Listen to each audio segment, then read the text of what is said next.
Well, at least we got to see the Tribble again. Hello and welcome back with another Star Trek Discovery episode reaction. Today we're going to talk about the 8th and latest episode of Star Trek Discovery. See, we Pacem para Bellum. I hope that I said it right. Okay, so before I jump into this episode reaction, I do have to say I was confused. After watching the episode, I was a bit confused, and I left basically speechless. And I didn't really know how to start this episode reaction because it was just something that I didn't know where to put. So basically this episode gives really good character moments for Burnham, Tyler and Saru. Saru specifically because he actually gets possessed by the Planet Pavo.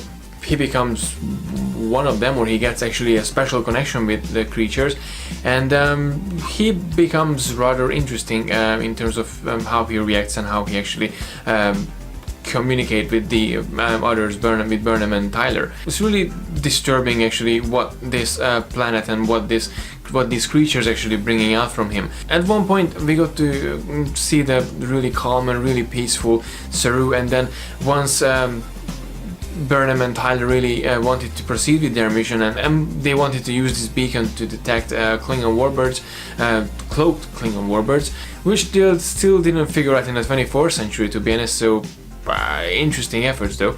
He becomes really a savage person, and he starts destroying the communicators, and he starts threatening Tyler, and he starts having a fight with Burnham as well, plus destroying the communication array that Burnham wanted to use to contact Discovery, and okay, just come and pick us up because now we can have this technology or something. I do like the fact as in this episode they actually went in a little bit of an explorational side as well. So they had this planet that, first off, it reminded me of the Avatar movie, because everything in this planet, all the plants and everything, it basically shares an electrical pattern that they communicate with, and that sounded like something from Avatar. So that part was really interesting actually, and getting these floating creatures, that was really cool actually to see Saru trying to make a first contact, and getting from the general order to first contact directive. That was also really interesting and Star Trek way to actually proceed with this episode. There was some interesting moments between Tyler and Burnham that obviously everyone was not hoping for, but everyone was expecting, like Tyler and Burnham will become one, or they will start dating, let's say. Wonder what's gonna happen next. Although I do like the fact when Burnham actually said to Tyler, okay, maybe I'm in Discovery at the moment, but soon the war ends, I'm gonna go back to prison. This is just temporary. I think at one point she's really afraid to make any commitment because she knows what she's facing and what she has to proceed with and what she has to actually go for. So it will be really interesting to actually see how this relationship between them will develop. We got to see Admiral Cornwell as well, and L'Rell. Now that part was a bit messed up. Oh, I know we talked about the Klingons a lot, and I still have issues with the whole Klingon issue.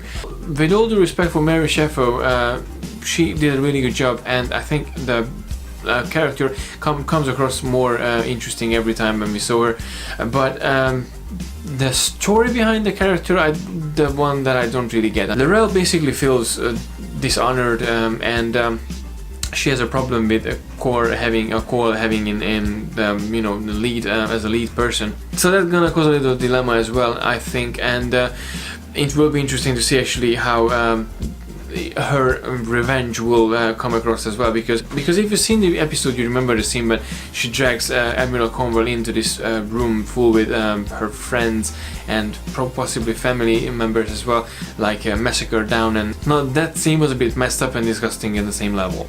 I don't really know what to think about that, and having this conversation with the Admiral in this torture room, I was like, what? And L'Rell seeking defense from the Federation is an interesting fact as well, that I don't really know what to do with at the moment, because what the whole situation, where's Vok? What's happening with the Klingons? What's happening with this whole war? I don't know what to think about the Klingons, honestly. One other point that I really wanted to mention is Saru and how he actually addressed and said to Burnham, okay, you took away a lot from me and you're not gonna take away this from me. I mean, he was talking about the peace that actually he found in this planet.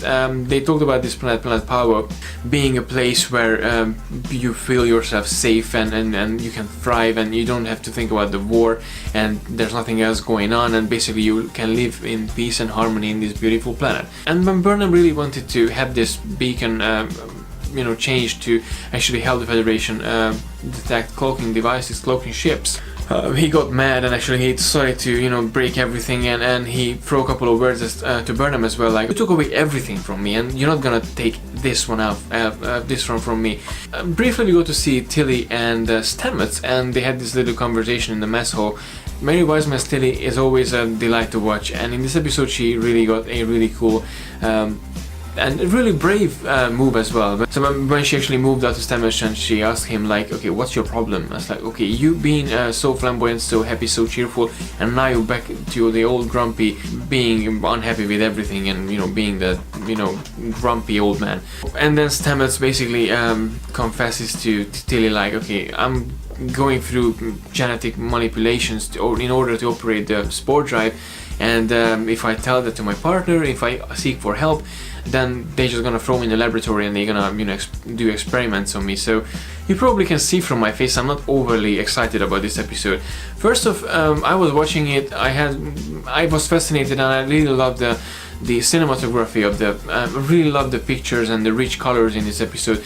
Really something bright finally to watch in the planet. So, and as I said, the character moments as well, I really enjoy the character moments in every episode. I don't know, the whole episode just left me a bit confused.